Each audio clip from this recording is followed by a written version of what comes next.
Well, first of all, I'd like to thank you very much for coming to our fall conference, NJPSA, FEA, and ASCD's annual conference here in Long Branch, New Jersey.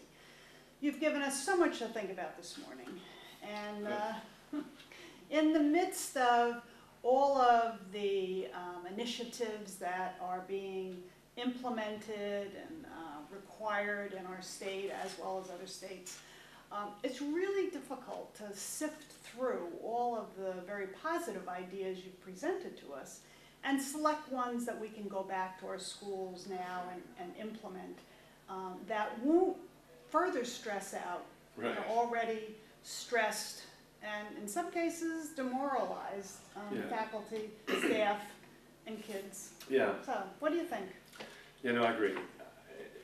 I've had teachers say, if there's going to be one more initiative, I'm going to quit. There's too many initiatives. Like that. And they're overwhelmed, and the internet's overwhelming, technology's overwhelming, never mind all the new teacher evaluations, Common Core, on and on. So in the interest of keeping sanity, one thing that's fun is to ask teachers, what do you love to teach? What's your favorite lesson? Let's just have fun. And most teachers have a favorite lesson. Things go well, kids get it. And then I love playing with their favorite lessons and showing them how they can expand out step by step. So that's something districts might do with their technology people. So rather than coming to a workshop specific on a technology, like Twitter, you start with teachers' favorite things to do. So it's less argument, more support, right to curriculum. That's one idea. Another thing is, you know, without changing what teachers do, we can change what some kids do. And one of those I shared today, it's the daily scribe in any classroom. So teachers don't have to change what they do, they just ask one student to take the official notes. And then they do work with one student to make sure those notes are accurate and detailed, and they put those on the website. And kids can do that, so that you have this wonderful documentary of learning kids can use before a test, and they can learn how to take better notes through this process. So there are some simple things we can do. Another simple thing, you know, a student asks a question in class. I used to answer those questions, but if you're in a one-to-one environment, which I like calling one to the world, by the way, instead of one-to-one, you might teach students how to get their own answers rather than answer their questions. And once you start teaching students to get their own answers in increasingly sophisticated ways, they actually ask more questions because they feel empowered. And that can save teachers time. And that leads to, well, what else can we do to save teachers time? And we talked a little bit today about kids working harder in a classroom than teachers. So I showed that example of finding PowerPoints from 10 different sources and kids going over those instead of the teacher working 2 hours a night to produce a PowerPoint. So I think we can use a lot of existing content to ease up on what teachers have to create and get kids to think more deeply about that content as they compare and contrast. Great. One of the other things you talked about today was learning to learn.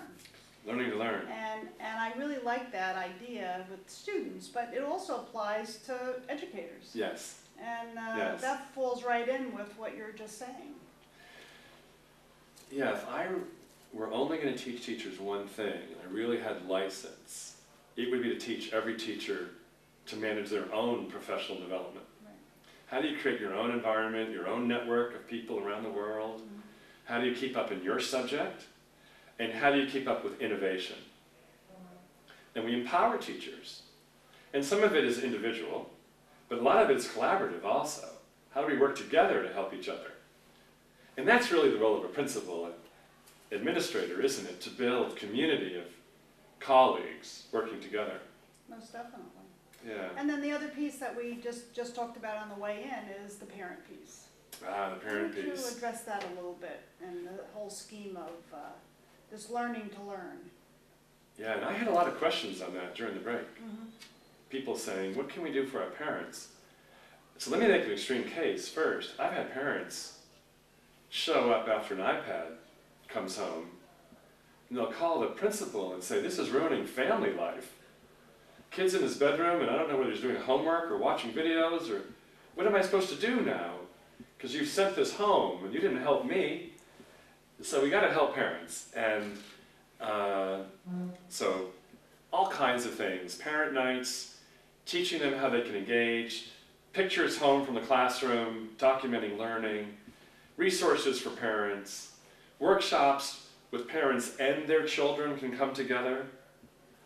There's a whole lot of things we need to do for parents to have a successful rollout. But the other thing about parents is that it's probably beneficial for them to really be informed on the change in the expectations of the learner versus teacher role if we're going to implement a lot of what you were talking about today. That's right. So imagine a student coming home, the teacher said, how'd it go today? And the student says, my teacher wouldn't answer my questions. Exactly. But the teacher taught the student a higher skill. Right. That was left out in the conversation. Mm-hmm. And another one of your colleagues today pointed out that students have been so spoon-fed answers that once you go to critical thinking, you can have some pushback from kids who just want the answer rather than make me do all that work to arrive at the answer. Sure. And so that change, I think, has to be shared with parents. And maybe that means that parents need to be invited in to see real classrooms. I have a colleague who's a principal of a high school where they do flipped learning, and they invite parents in, never by themselves, by the way, always with two others. Then they act more civil that way when they're debriefed in the principal's office. So I think we're just going to have to invite more parents and be more transparent, more sharing. And somebody said it today, the role of a principal is to be a great communicator along with all the other jobs. And that means Twitter, Facebook, Pinterest. That means a lot of channels. But I actually think that's doable for a principal, step by step. Well, I thank you very much for today. Oh, And, fun. What a and fun we crowd. definitely look forward to bringing Alan back to New Jersey.